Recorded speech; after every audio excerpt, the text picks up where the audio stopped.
We're tapping along to it already. Together, they sold more than 70 million records. They had numerous number ones and 28 top 40 albums. Now, UB40 featuring Campbell are back with new music, and this is their latest single, What Have I Done? It's the second track to be released from their new album, Unprecedented, and the Campbell. UB40's frontman Campbell joins us today. Good morning. So, back in the charts. Yeah, I was very surprised. We went in at number 3. The last album that we did was at number 2, you know, so, yeah, we're still flying high. It's hard for people to remember now what an important role that you played, UB40 and the Specials played, because at a time where our country had been very divided in the 70s, very racially divided, you played such an important role in bringing people together and showing that, that you could have harmony and unity in our country. Well, I think if you'd have taken 8 kids out of Birmingham, Borsall Heath, where we came from, you know, they'd have looked like UB40 in the 80s. You know, it was a multiracial scene that was happening. But it hadn't been that way in pop, had it? No, and it's not like that anymore. You know, I think things changed in the 90s with hip-hop and stuff. You started getting area code gangs and gangs of all the same colour and stuff, you know.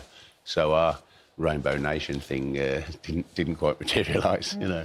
What do you think about the fact it seems like we might be having a bit of an 80s resurgence? We've got Kate Bush's running up that hill. Fantastic.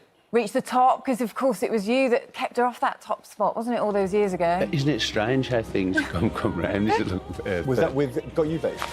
It might have been, yeah. I mean, we had four number ones, I think. You had quite a few, didn't you? Blasé. Yeah. Can't remember. Could have been any number of them, couldn't it? Yeah, but, yeah, it's...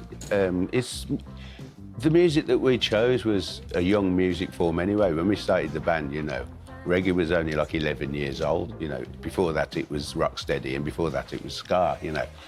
So we chose a young music genre, you know, and that's why it's still cool. You know, kids still like reggae, you know, all over the world. Well, I love the fact you talk about, there's the description I was reading of your latest album, Unprecedented, and it says, an album to inject a little reggae sunshine into even the darkest days. I mean, this one, I guess, is sort of bittersweet for you, isn't it? Because obviously you lost Astro, sadly. Yeah. So, you know, it must be quite hard for you now. This is the album that you created together, and he's no longer here to share that with you. No, it was a terrible shock losing Astro. He caught a virus and was gone, you know, immediately. But we did a memorial tour, you know, in Ireland and England, and finished at the Ziggo Dome in Holland, and there was a lot of love out there for him, you know, and it was quite moving to do that tour, you know. And there's still a lot of love out there for him, you know, so we're on tour now, just got back from Malta yesterday. And it's strange, you know, looking to my right and Astro's not there anymore. But, you know, life goes on.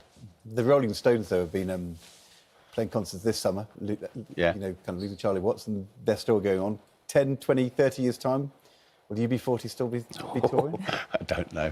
I mean, it's a long time now. It's 40 years, you know, we've been going.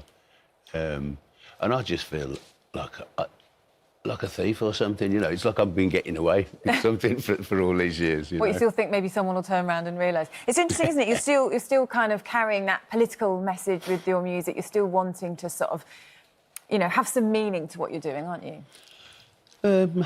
Yeah, you know. I mean, we've got a platform, so it's a responsible way to use it, you know.